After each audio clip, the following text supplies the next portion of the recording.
जय हिंद दोस्तों, कैसे हैं आप लोग। आज की वीडियो में हमारे पास है यूपी बोर्ड क्लास 12th के भौतिक विज्ञान यानी फिजिक्स का पेपर।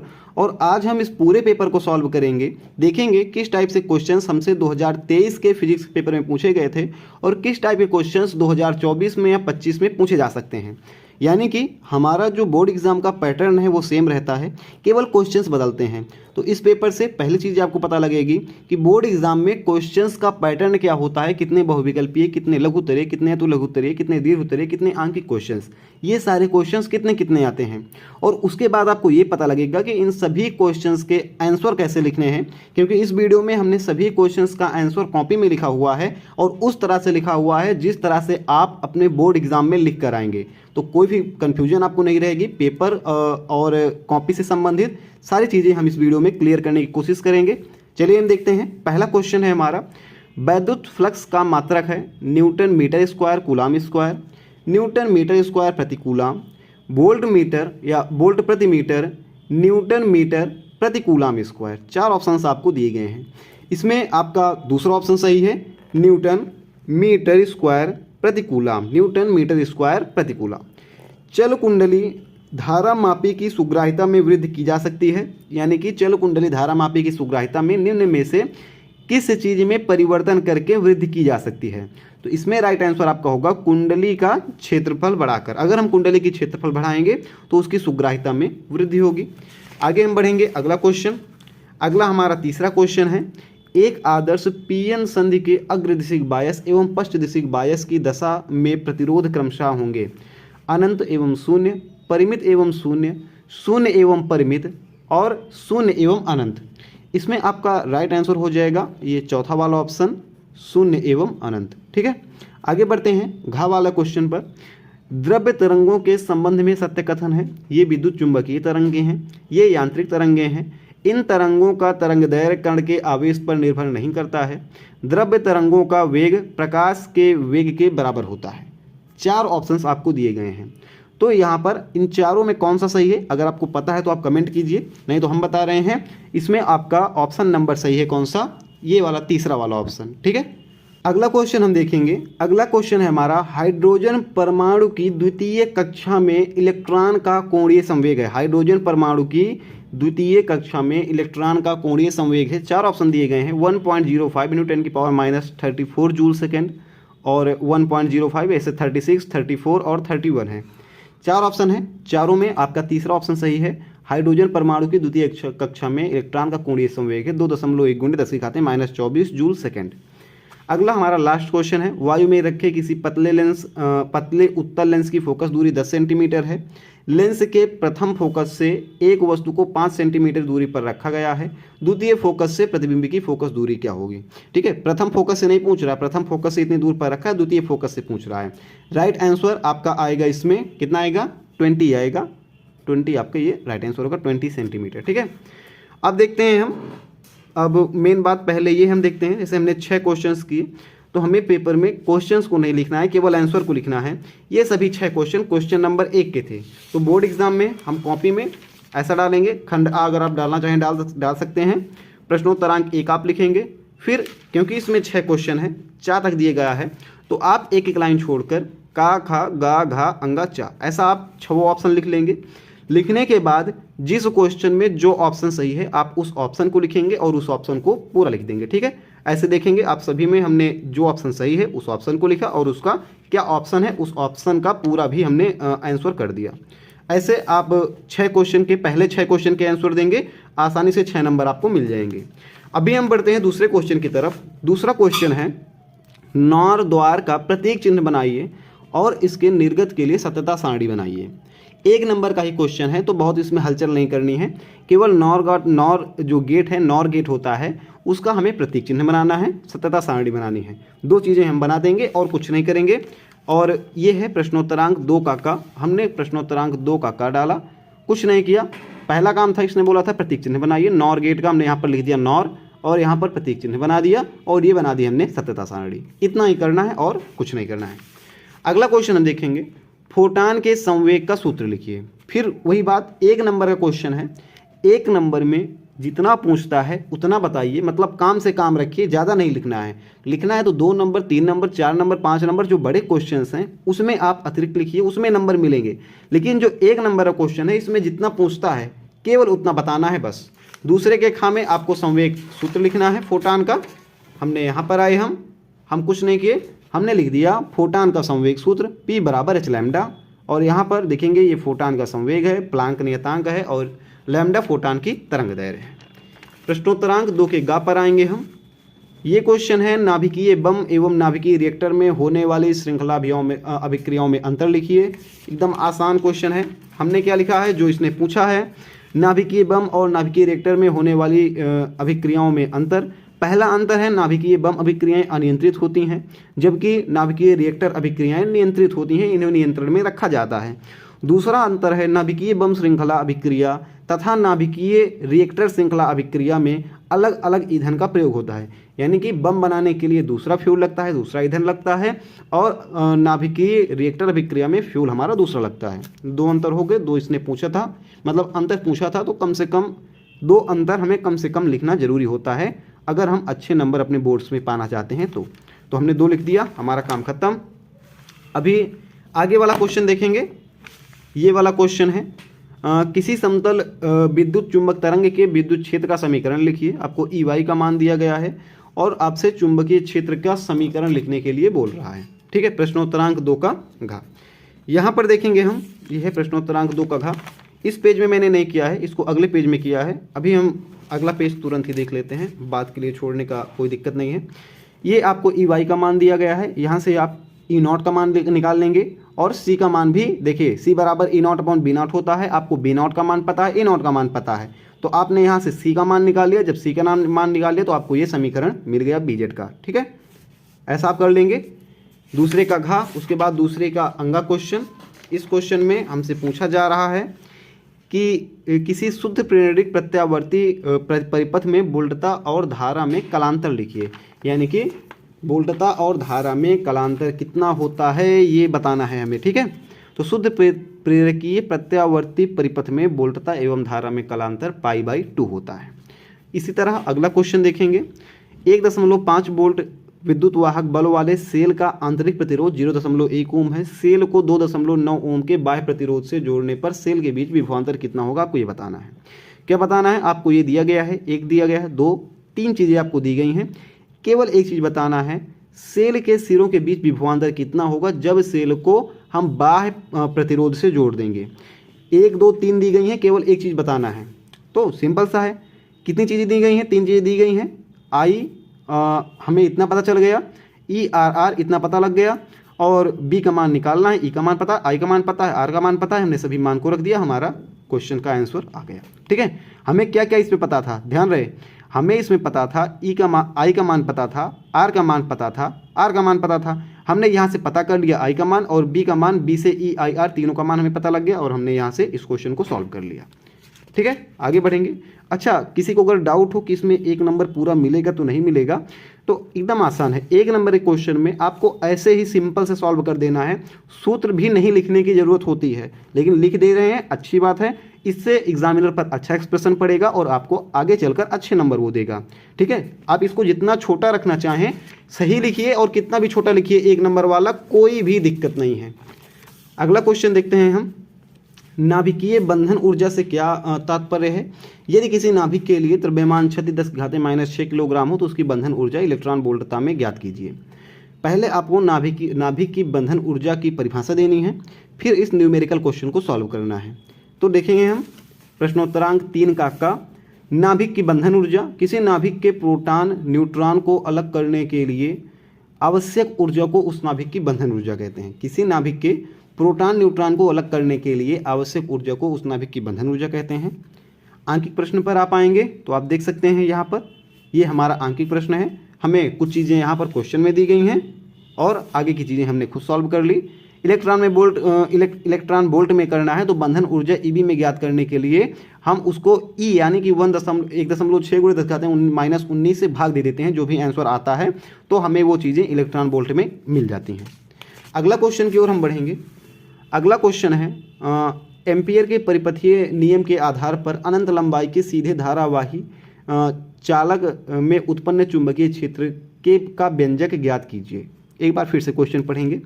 एम्पियर के परिपथीय नियम के आधार पर अनंत लंबाई के सीधे धारावाही चालक द्वारा उत्पन्न चुंबकीय क्षेत्र का व्यंजक ज्ञात कीजिए। ठीक है, ये सिंपल सा एक ही चीज़ बोल रहा है कि एम्पियर का नियम लिखिए, और हमने क्या किया, एम्पियर का नियम लिख दिया और ये हमारा काम हो गया।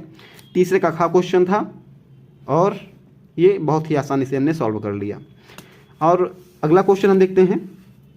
तीसरे का गा, समस्थानिक एवं संभारिक नाभिकों की परिभाषा दीजिए तथा इनके अंतर का उल्लेख कीजिए। बताना है कि समस्थानिक क्या है, संभारिक क्या है और इन दोनों में अंतर क्या है। तो हम लिखेंगे, देखेंगे क्वेश्चन हमारा 2 नंबर का है। अभी इसके पहले हमारा क्वेश्चन 1 नंबर का था, तो हमने 2 अंतर लिखे थे। अब क्वेश्चन हमें 2 नंबर के मिल रहे हैं, तो इसमें हमें 4 अंतर कम से कम लिखने पड़ेंगे। 4 लिखेंगे तब 2 नंबर हमें पूरे मिल जाएंगे। सबसे पहले क्या बोला जा रहा है, समस्थानिक संभारिक क्या है। तो समस्थानिक ऐसे परमाणु जिनकी परमाणु संख्या समान तथा परमाणु भार भिन्न भिन्न होते हैं समस्थानिक कहलाते हैं।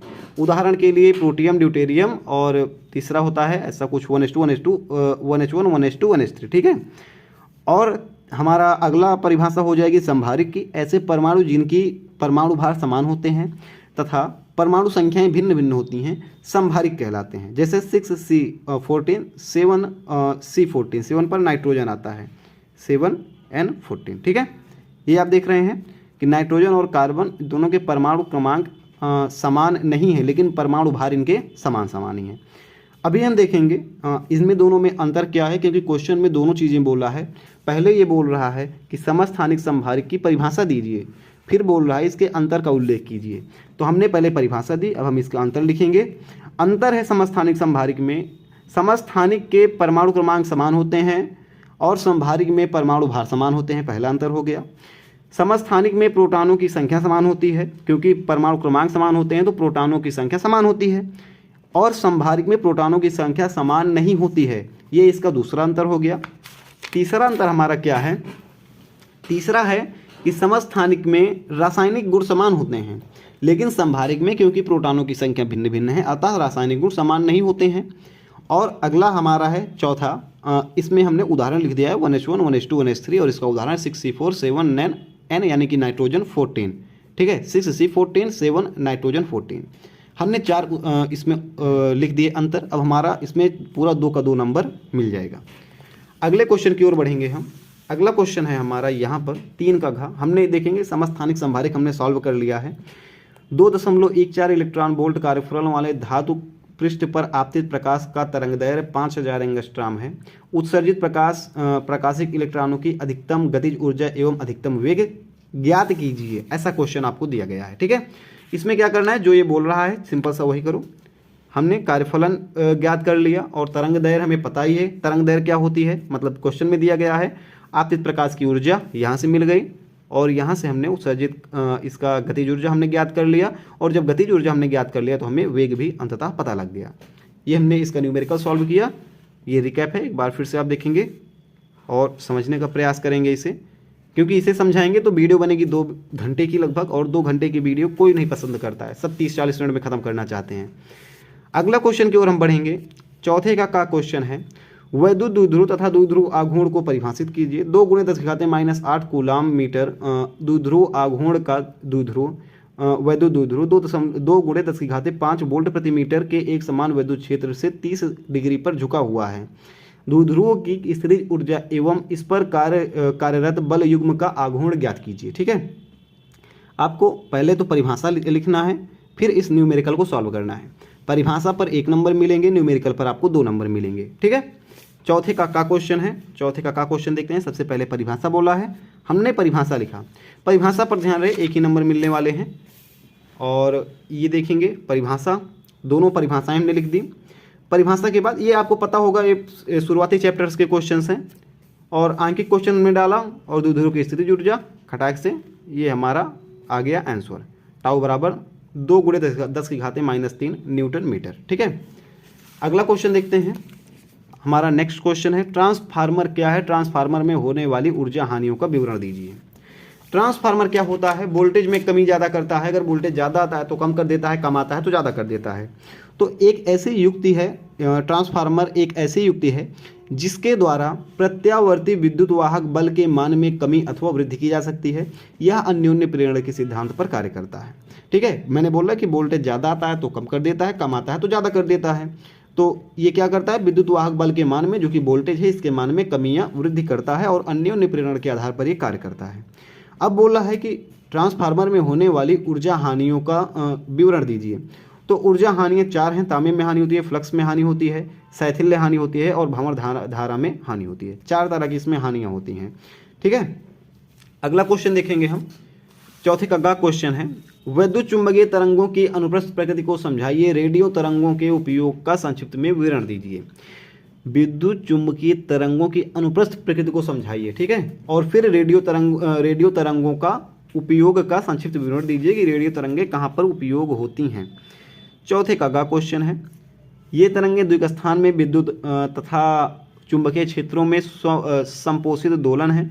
किसी विद्युत चुंबकीय तरंग में दोलनकारी विद्युत क्षेत्र ई तथा चुंबकीय क्षेत्र बी एक दूसरे के लंबवत होते हैं तथा संचरण की दिशा के भी लंबवत होते हैं, अतः विद्युत चुंबकीय तरंगें अनुप्रस्थ तरंगें होती हैं। माफ कीजिएगा, इसमें हमने दूसरे क्वेश्चन को नहीं कवर किया। दूसरा क्वेश्चन है, रेडियो तरंगों के उपयोग को संक्षिप्त में विवरण दीजिए। इसको कोशिश करेंगे आगे हम लिखकर आपको समझा दें। एक ही क्वेश्चन है यहाँ पर, तो ये आपका 1.5 नंबर है। 1.5 नंबर क्वेश्चन आपको हो सकता है आगे मिल जाए या फिर आपको PDF में मिल जाए, जो कि हमें टेलीग्राम पर बाद में हम अभी अपलोड कर देंगे वीडियो के बाद। यहाँ से हम देखते हैं चौथे का क्वेश्चन। क्वेश्चन है हमारा, उभयनिष्ठ उत्सर्जक विन्यास में ट्रांजिस्टर प्रवर्धक का परिपथ आरेख खींचिए तथा इसकी क्रियाविधि संक्षेप में लिखिए। उभयनिष्ठ उत्सर्जक विन्यास में ट्रांजिस्टर प्रवर्धक का परिपथ आरेख आपको खींचना है। ठीक है, अगर आप नहीं समझ पा रहे हैं, चौथे का क्वेश्चन है, तो हम सिंपल सा क्या करेंगे, जैसे क्वेश्चन नहीं समझ में आता है कई बार, तो हम आ जाएंगे, ऐसे आगे बढ़ेंगे और हमें यही मिल जाएगा, सेम इंग्लिश में मिल जाएगा। ये draw a circuit diagram of transistor amplifier in common emitter और configuration and explain its working brief, यानी draw a circuit diagram of transistor amplifier in common emitter. ठीक है, तो बस समझ में आ गया। हमने क्या किया, हमने पूरा डायग्राम मतलब अच्छे से बना लिया। और क्या करना है इसके बाद इसकी क्रियाविधि को लिखना है। तो क्रियाविधि हमारी हो गई, ट्रांजिस्टर का हमने देखा, पीछे हमने चित्र बनाया है और ये हमारी क्रियाविधि हो गई। अगले क्वेश्चन की तरफ बढ़ेंगे। ये क्वेश्चन है हमारा, धातु के 2 गोलों का व्यास 6 सेंटीमीटर और 4 सेंटीमीटर है। इन्हें समान विभव तक आवेशित किया जाता है। गोलों के आवेश के पृष्ठ घनत्व के अनुपात ज्ञात कीजिए। यानी कि आपको क्या दिया गया है, व्यास दिया गया है, पृष्ठ घनत्व के अनुपात ज्ञात करने हैं। ये हमारा है क्वेश्चन। आपको 6 यानी कि व्यास 6 है तो त्रिज्या आपका 3 हो जाएगा, पता ही है, मीटर सेंटीमीटर में 3, मीटर में -2 हो जाएगा। और यहाँ से हमने लगाया सूत्र और सिग्मा रखकर ये हमें पता चला पृष्ठ घनत्व इसका 2:3 आएगा। ठीक है, यहाँ से हम देखेंगे आगे। अगला क्वेश्चन है हमारा 5वें का ये थोड़ा सा बड़ा क्वेश्चन हमें दिख रहा है। पतले लेंस के लिए लेंस मेकर सूत्र लिखिए। इसके आधार पर लेंस के पदार्थ के अपवर्तनांक तथा लेंस के पृष्ठों की वक्रता त्रिज्याओं के इसकी फोकस दूरी के प्रभाव की विवेचना कीजिए। कई सारे क्वेश्चंस बने हैं इसमें। पतले लेंस के लिए लेंस मेकर सूत्र लिखना है। पतले लेंस के लिए लेंस मेकर सूत्र ये लगभग हो सकता है 1 नंबर यहाँ से मिल जाए, ये 1 नंबर का हो गया आपका। अगला बोला है यहाँ से देखेंगे, इसके आधार पर लेंस के पदार्थ के अपवर्तनांक। ठीक है, यानी कि इसके पदार्थ का आपको अपवर्तनांक ज्ञात करना है और क्या करना है, लेंस की पृष्ठों की वक्रता त्रिज्याओं की इसकी फोकस दूरी के प्रभाव की विवेचना भी करनी है। ठीक है, तो यहाँ से देखेंगे अपवर्तनांक है ये पूरा देखेंगे, F is proportional to R। ये सारे क्वेश्चन हमारे यहाँ हो गए और ये विवेचना भी हमारी कंप्लीट हो गई। ठीक है, अगर आप देखना चाहें तो 10 सेकंड पीछे करके आप पूरा एकदम स्टेप बाय स्टेप देख सकते हैं। पूरा 1 पेज हमने सॉल्व किया हुआ है। अगला हम देखेंगे 5वें का क्वेश्चन, स्वप्रेरण गुणांक और अन्योन्य प्रेरण गुणांक की परिभाषा दीजिए। 1 नंबर का क्वेश्चन हो गया ये। 5 हेनरी वाली स्वप्रेरकत्व वाली कुंडली में 5 एम्पियर की धारा 0.1 सेकंड में शून्य हो जाती है। कुंडली में प्रेरित विद्युत वाहक बल ज्ञात कीजिए। इसमें देखेंगे ये 1.5 नंबर का इधर है, 1.5 नंबर का इधर है, क्योंकि दोनों की परिभाषाएं देनी है। तो 1.5 नंबर ये, 1.5 नंबर ये, टोटल ये 3 नंबर क्वेश्चन है। सबसे पहले हम परिभाषा देंगे। स्वप्रेरण गुणांक क्या होता है? किसी कुंडली का स्वप्रेरण गुणांक उस चुंबकीय फ्लक्स के बराबर होता है जो उस कुंडली में 1 एम्पीयर की धारा उत्पन्न करने पर उत्पन्न होता है। और अन्योन्य प्रेरण गुणांक, जब एक कुंडली में धारा एकांक होती है तो उस कुंडली में चुंबकीय फ्लक्स ग्रंथिकाओं की संख्या कुंडली के अन्योन्य प्रेरण गुणांक के बराबर होती है। ये परिभाषा हुई, 1.5 नंबर फिक्स हुए। और ये हमारा आंकिक प्रश्न, जो कुछ दिया गया है वो हमने लिखा और उसके बाद हमने इसको सॉल्व करना शुरू किया। और ये थोड़े से स्टेप में ये बराबर -L/di/dt हमारा ये सॉल्व हो गया। ठीक है, L का मान 5 था और ये देखेंगे ये 250 वोल्ट हमारा आ गया। आगे हम बढ़ेंगे। आगे हमारा 5वें का गा क्वेश्चन है। अभी तक हमने देखा 5वें का खा क्वेश्चंस इसमें टोटल 9 हैं जो कि बड़ी ही जल्दी खत्म हो जाएंगे। 5वें का गा है, किसी चालक की धारिता में वृद्धि कैसे की जा सकती है? एक समांतर पट्ट वायु संधारित्र के प्लेटों की त्रिज्या 3 × 10⁻² तथा धारिता 1 मीटर त्रिज्या वाले आवेशित गोलों की धारिता के बराबर है। संधारित्र प्लेटों के बीच दूरी ज्ञात कीजिए। सबसे पहले ये एक थ्योरिकल क्वेश्चन है कि वृद्धि कैसे की जा सकती है, किसी चालक की धारिता में वृद्धि कैसे की जा सकती है, पहला क्वेश्चन है। फिर आपसे ये एक क्या दिया गया है, आंकिक क्वेश्चन दिया गया है। इस क्वेश्चन को देखेंगे। सबसे पहले चालक की धारिता में वृद्धि कैसे की जा सकती है, तो चालक के क्षेत्रफल को बढ़ाकर की जा सकती है, क्योंकि धारिता का जो सूत्र होता है 4πε0a होता है, यानी कि त्रिज्या बढ़ाएंगे क्षेत्रफल बढ़ जाएगा तो हमारा क्या हो जाएगा, उसकी धारिता भी बढ़ जाएगी। फिर चालक के पास अन्य चालकों की उपस्थिति करके हम चालक की धारिता को बढ़ा सकते हैं। आगे हम बढ़ेंगे। ये हमारा पहला क्वेश्चन हो गया और इसी में आंकिक क्वेश्चन है। आंकिक क्वेश्चन में जो कुछ दिया गया है वो हमने लिख लिया और यहाँ से हमने सॉल्यूशन शुरू किया और यहाँ से देखेंगे ये पूरा खत्म हो गया। यहाँ पर सॉल्यूशन कुछ नहीं करना है।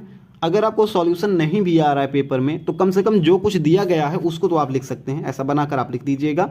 अगर 1.5 नंबर का आपका सॉल्यूशन है, यानी कि 1.5 नंबर का आंकिक प्रश्न है, तो 1 नंबर या आधा नंबर तो मिल ही जाएगा। ठीक है, और पास होने की मैंने जितनी भी ट्रिक बताई है उसमें मैंने यही बताया है कि कम से कम पेपर में जहाँ तक आ रहा है 10 कदम नहीं चल सकते हो, 1 कदम चल सकते हो, 10 मीटर नहीं चल सकते, 1 सेंटीमीटर चल सकते हो, तो 1 सेंटीमीटर ही चलो, उतने के भी आपको नंबर मिलेंगे। ठीक है, तो आपको क्वेश्चन छोड़ना नहीं है, सॉल्व करना है। पास होने से कोई नहीं रोक सकता है। टॉप करना है तो जितना पूछा है 10 पूछा है तो 12 चलो, 1-2 कदम आगे चलो, तब आप टॉप करोगे। 95 नंबर अगर आपको पाने हैं तो अगर 10 कदम बोल रहा है पेपर में चलने को, क्वेश्चन में चलने को, तो आपको 12 कदम चलना होगा। एग्जामिनर को इंप्रेस करना होगा। 2 नंबर वाले को 3 नंबर समझ कर लिखना होगा, 3 को 5 और 4 को 8 नंबर समझ कर लिखना होगा। यानी जो भी पूछा है अगर आप उससे ज़्यादा डिलीवर करते हैं पेपर में तो आपकी 95 नंबर्स पाने की संभावनाएं बढ़ जाती हैं। ठीक है, आगे हम बढ़ेंगे। आगे हमारा 5वें का घ क्वेश्चन है जो कि ये है, किसी चालक के प्रतिरोध एवं प्रतिरोधकता का ताप से संबंध लिखिए। प्रतिरोध के ताप गुणांक को परिभाषित कीजिए। इसका मात्रक भी लिखिए। पहले आपको चालक के प्रतिरोधकता का ताप में संबंध लिखना है, इन दोनों का ताप से क्या संबंध है। फिर प्रतिरोध के ताप गुणांक को परिभाषित करना है और इसका मात्रक लिखना है। ताप गुणांक को परिभाषित करना है और इसका मात्रक लिखना है। पहले प्रतिरोधकता का ताप से संबंध भाई ये है हमारा RT = RO 1 + αT। ठीक है, या आप कर सकते हैं ρT = ρ 1 + αT - T, ऐसा कर सकते हैं। ये है तापांतर है यहाँ पर स्मॉल t। ठीक है, ये यहाँ से हाँ ठीक है। आगे हम बढ़ेंगे। अगला हमारा क्वेश्चन है, ये क्वेश्चन है प्रतिरोध ताप गुणांक। ठीक है, ये मेरे हिसाब से स्मॉल t होना चाहिए। ठीक है, अभी आप इसको थोड़ा सा देख लीजिएगा क्योंकि इसमें मुझे डाउट लग रहा है, यहाँ पर शायद में स्मॉल t होना चाहिए। ठीक है, प्रतिरोध ताप गुणांक क्या है यहाँ पर हमने देखा। अब हम आगे बढ़ेंगे थोड़ा सा, और जो हमारा न्यूमेरिकल पूछा गया है, न्यूमेरिकल मीन्स जो यहाँ पर ये पूछा गया है, कहाँ गया क्वेश्चन हमारा, हमसे पूछा गया है कि परिभाषित कीजिए, इसका मात्रक लिखिए। तो मात्रक हमारा ये होता है, ये अल्फा का मान हो गया और एकांक ताप बढ़ाने पर प्रतिरोध के ताप में वृद्धि होती है तथा 0 डिग्री सेल्सियस पर प्रतिरोध के अनुपात को प्रतिरोध ताप गुणांक कहते हैं। प्रतिरोध ताप गुणांक का मात्रक डिग्री सेल्सियस होता है। ठीक है, हमने बता दिया इसका मात्रक क्या होता है, इन दोनों में संबंध क्या है, ताप गुणांक क्या है, तीनों चीज़ें हमने इसमें बता दी। आगे हम बढ़ेंगे।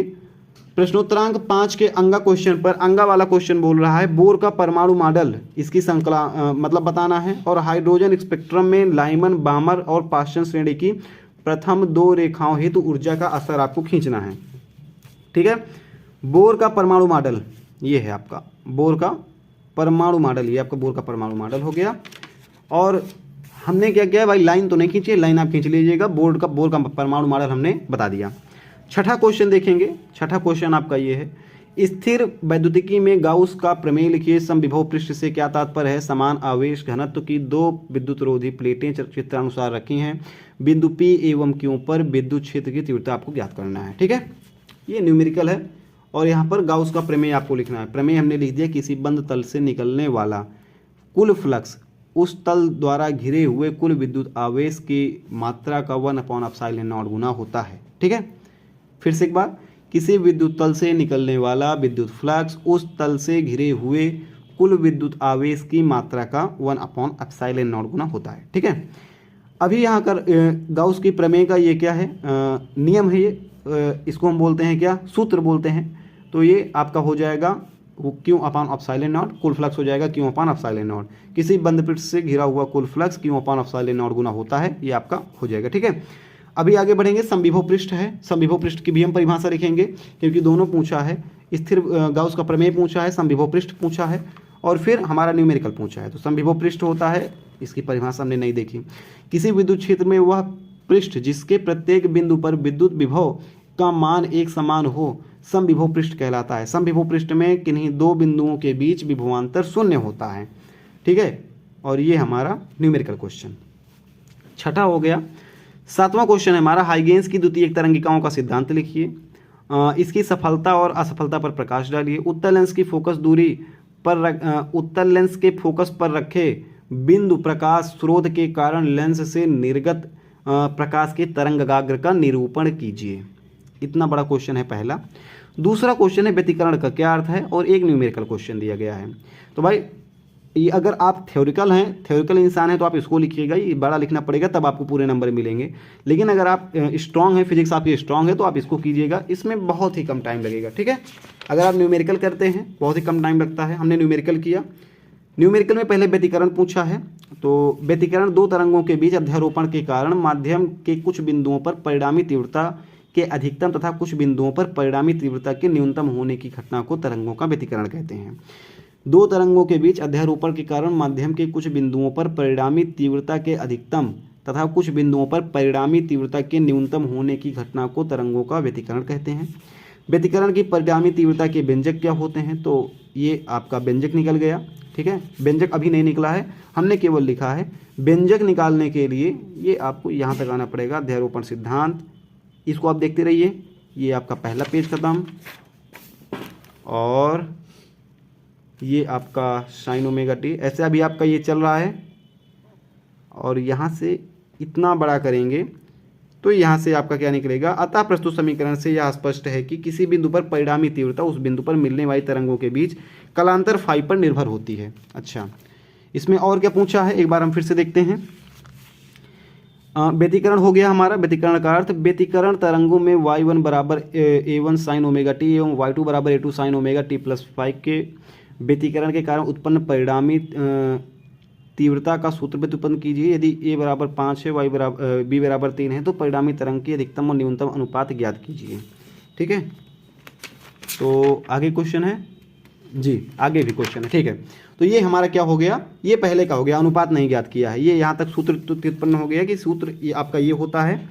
अभी आप आगे बढ़ेंगे तो आगे आपका a बराबर 3 दिया गया है और ये देखेंगे आपका ये इसका अनुपात भी आपको पता चल गया। ठीक है, पीछे पूरा है PDF, अगर आप इसका देखेंगे तो आपको अच्छे से समझ में आएगा। इस तरह से 3-3 पेजेस के ये न्यूमेरिकल्स होते हैं, इनको समझाएंगे पूरा टाइम इन्हीं में निकल जाएगा। इसीलिए थ्योरी समझाते हैं, न्यूमेरिकल स्टेप बाय स्टेप लगा होता है। इसका आपको PDF टेलीग्राम चैनल पर मिल जाएगा और वहाँ से आप इसका PDF आसानी से डाउनलोड कर सकते हैं। चैनल आप ज्वाइन कीजिए, @अंकुर यादव 01 अगर आप सर्च करते हैं तो मिल जाएगा। डिस्क्रिप्शन बॉक्स में लिंक है, वहाँ से मिल जाएगा। थ्योरिकल हम सभी क्वेश्चंस आपको समझा रहे हैं, न्यूमेरिकल आप प्लीज़ वहाँ से देख लीजिएगा। ठीक है, नहीं तो वीडियो बहुत ज़्यादा लंबी हो जाएगी। हमने 7वां क्वेश्चन कर लिया ये वाला, अब हम 8वें क्वेश्चन की तरफ बढ़ेंगे। 8वां है, उसके बाद ये 9वां क्वेश्चन है, बस खत्म है। 8वां क्वेश्चन है, प्रकाश उत्सर्जक डायोड क्या है? प्रकाश उत्सर्जक डायोड के सिद्धांत, कार्यकारी सिद्धांत एवं क्रियाविधि का वर्णन कीजिए। ये पारस्परिक फिलामेंट लैंपों की तुलना में अधिक उपयोगी क्यों होते हैं? ये पहला क्वेश्चन है। ठीक है, अगला हमारा क्वेश्चन है यहाँ पर 8वां में, खगोलीय दूरदर्शी का किरण आरेख बनाइए, हम यही वाला करने वाले थे, लेकिन यहाँ पर किरण आरेख बनाने को कह दिया, इसीलिए हमने इसको छोड़कर ऊपर वाला कर लिया। ठीक है, तो प्रकाश डायोड क्या होता है? एलईडी वैद्युत संदीप्ति के सिद्धांत पर काम करते हैं। प्रकाश उत्सर्जक डायोड, इसको हम एलईडी बोलते हैं। ठीक है, प्रकाश उत्सर्जक डायोड को एलईडी बोलते हैं। तो एलईडी या प्रकाश उत्सर्जक डायोड वैद्युत संदीप्ति के सिद्धांत पर काम करते हैं। डायोड से वैद्युत धारा प्रवाहित करने पर अल्पांश आवेश बल वाहक तथा बहुसंख्यक आवेश जंक्शन पर पुनः संयोजित हो जाते हैं। पुनर्संयोजन पर ऊर्जा फोटान से निकलती है। पुनर्संयोजन पर ऊर्जा फोटान से निकलती है, ये आपका चित्र है। फिर प्रकाश उत्सर्जक डायोड के सिद्धांत क्या हैं? जब डायोड अग्रदिशिक होता है तो इलेक्ट्रॉन n से p क्षेत्र की ओर तथा होल p से n क्षेत्र की ओर गति करने लगते हैं। जब डायोड की अग्रदिशिक निम्न होती है तो उत्सर्जित तीव्रता भी कम होती है। जैसे जैसे अग्रदिशिक धारा में वृद्धि होती है, प्रकाश की तीव्रता में भी वृद्धि होती जाती है। और जब यह तीव्रता अधिकतम होती है, उसके बाद धारा में वृद्धि करने पर तीव्रता घटने लगती है। एलईडी को इस प्रकार बायसित किया जाता है जिससे इनकी प्रकाश उत्सर्जन दक्षता अधिकतम हो सके।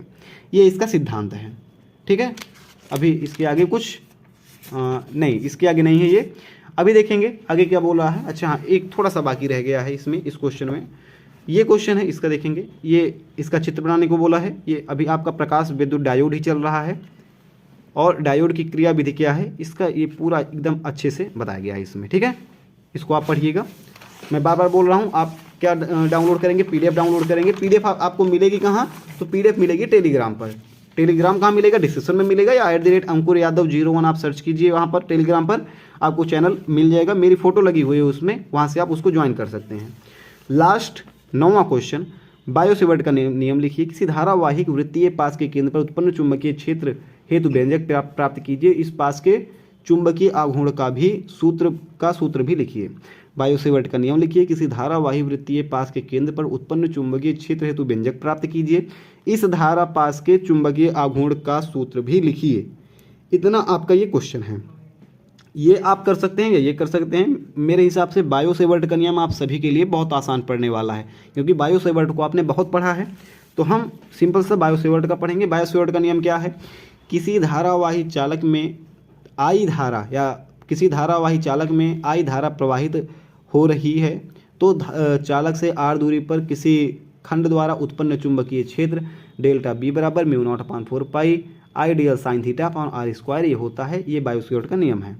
ठीक है, किसी धारावाही चालक में अगर आई धारा प्रवाहित हो रही है तो चालक से r दूरी पर स्थित किसी खंड द्वारा उत्पन्न चुंबकीय क्षेत्र जो कि डेल्टा बी होगा μ0/4 pi I dl sine theta upon r square होगा।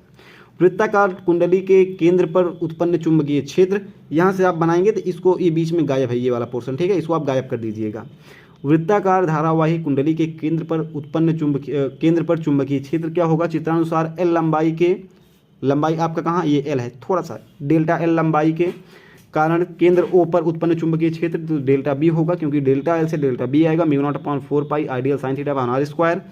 μ0/4 पाई आइडियल साइन थीटा का मान यहाँ पर देखेंगे 90 हो जाएगा, तो 90 का मान 1 होता है। तो बी बराबर आ जाएगा डेल्टा बी बराबर μ0/4 pi ideal upon r square, क्योंकि साइन थीटा 90 का मान गुणे 1 कर दिया, 1 यहाँ से हमने हटा दिया।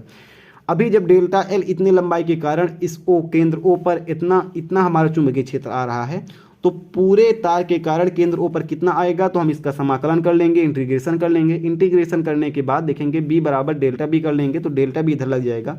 अभी हमारा इंटीग्रेशन किसका होगा? जिसके पहले डेल्टा लगा हुआ है। डेल्टा लगा हुआ है एल के पहले, तो हमने एल का इंटीग्रेशन किया। एल है ये लंबाई का तार जो कि गोला सा लगा हुआ है।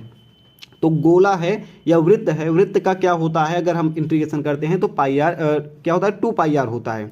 चलिए देखते हैं। b बराबर μ0/4 पाई, यहाँ से देखेंगे, यहाँ से I D L upon r square था ना, तो आई तो हमारा वैसे ही था। डी एल का मान हो गया, आई यहाँ पर ऐसा ही आ गया, डी एल का मान हो गया 2πr, और यहाँ से हमने 2 से 4 को काट दिया, हमारा 2 बचा, पाई से पाई को काट दिया, एक r से एक r को काट दिया, तो क्या बचा? μ0 बचा और i बचा ऊपर, नीचे 2 बचा और एक r बचा, क्योंकि r स्क्वायर था। तो b बराबर μ0i upon 2r, μ0i upon 2r। यही धारावाही कुंडली में चुंबकीय आघूर्ण अगर आपको ज्ञात करना है तो m बराबर NIA और m बराबर NI या पाई r स्क्वायर, आप ऐसा कर सकते हैं।